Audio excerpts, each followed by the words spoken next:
Anything successful has its ups, but they also have their downs. Just like Marvel and Disney, we're going to talk about 10 things DC would like you to forget about. Number 10, the Green Lantern movie. This film is one of the biggest mistakes DC has ever made. 2011 was a very bad year for the Green Lantern fans. Nothing is worse than having to watch your favorite superhero and a movie that was an absolute mess. DC fans really wanted to enjoy this movie, but they couldn't because there were way too many problems with it. The main reason why it sucked so much was because of the horrible writing. The script had some serious pacing issues and the editing was awful. Also, there were too many plot holes and the villain was lame. The biggest disappointment is that many fans wanted to see the other Lanterns like John Stewart and Kyle Rayner, but the movie only showed us Hal Jordan. Ryan Reynolds really tried his best, but it wasn't enough to save this movie. Number 9, All-Star Batman and Robin the Boy Wonder. Frank Miller used to be considered one of the most talented comic book writers, but his work in the last 10 years had been a complete mess. It's hard to believe that he went from writing great comics like Batman The Dark Knight Returns to creating comics like All-Star Batman and Robin. The worst part about this comic is that Batman was very out of character. He's portrayed as a violent sociopath. He kills many criminals, which is against the moral code. Also, he treated Dick Grayson like garbage. Not only does he assault Dick, but he also forces him to hunt and cave vermin for food. At one point in this comic, Batman calls Robin retarded. This is the worst Batman ever made. Everyone knows that Batman has always viewed Robin as his son, and that he would never do anything to hurt him. Number 8, The Killing Joke. There are so many great DC storylines, but for some reason, DC decided to make a movie about The Killing Joke. If you're a Barbara Gordon fan, then you probably hate the storyline. After shooting and paralyzing Barbara, the Joker tortured her in the worst way possible. He strips her naked and takes pictures of her, then sends it to her father. Many people believe that the Joker raped Batgirl, but that was not confirmed in the comic.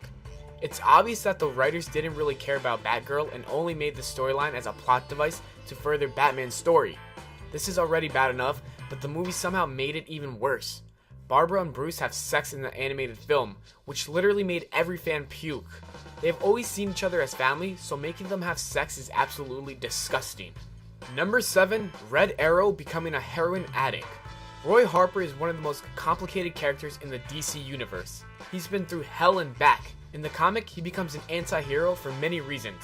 The first one being that he lost his daughter during an attack at Star City. His home was destroyed, he was abandoned by his mentor, and he lost his arm. Roy's life is just one big mess. In one comic, Roy falls into a dark place and it takes him a while to get out of it. He becomes addicted to heroin, which really affected his life as a hero. Black Canary stepped in and helped Roy recover from his addiction. This storyline is very iconic, but sadly, DC pretends as if it never existed. Almost every Arsenal fan knows that his character was ruined in the newer comics because his past storylines were erased.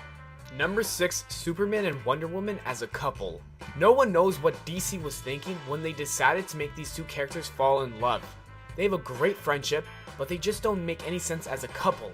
It's very weird to see them in a relationship because Clark's soulmate is supposed to be Lois Lane, and Diana's soulmate is Steve Trevor.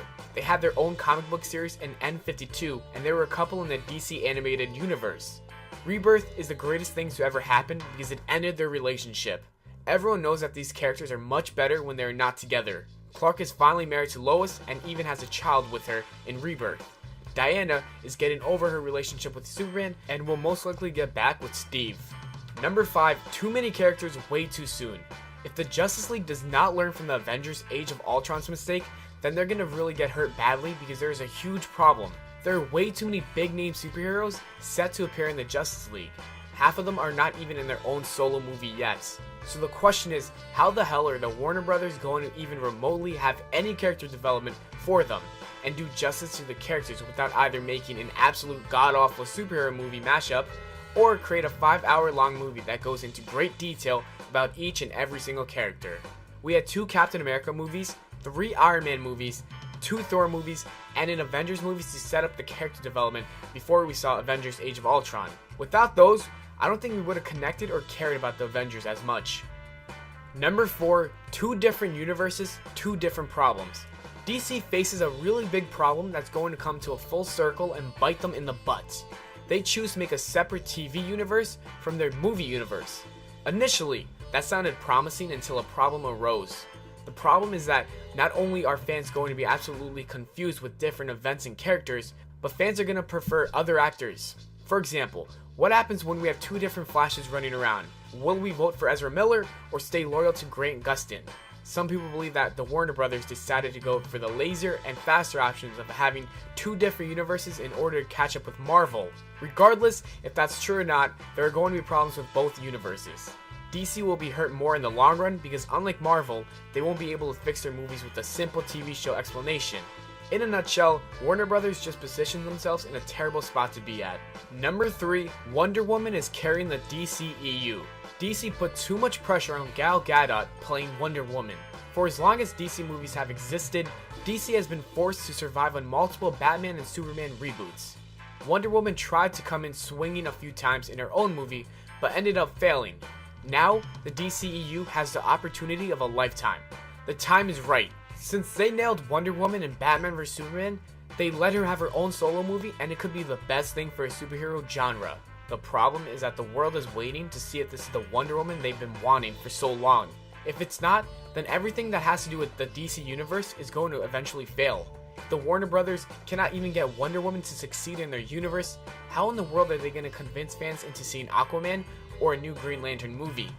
If Wonder Woman fails, then the DCEU could very well fail as a company as well. Because who wants another DCEU that revolves solely around yet more Batman and Superman reboot movies? Number 2, the comparison problem. Let's all just admit it. We would hate to be in Jared Leto or Ben Affleck's shoes. Here's why. No matter what they do as actors, as either Batman or Joker, they're always going to be compared to possibly the greatest superhero trilogy of all time, The Dark Knight. There's no escaping it. Marvel had it easy because they had never made an Iron Man, Captain America, or Thor movie before they made the MCU. DC on the other hand has multiple Batman movies and multiple versions of the Joker. No matter what Warner Brothers does to set apart Jared Leto's Joker or Ben Affleck's Batman, the fans are just not going to be satisfied, which really isn't fair to DC. You can't have Jared Leto be better than Heath Ledger's mastermind portrayal, and quite frankly, no one's going to be able to accept a better Batman than Christian Bale. The Man of Steel is already being compared to other Superman movies.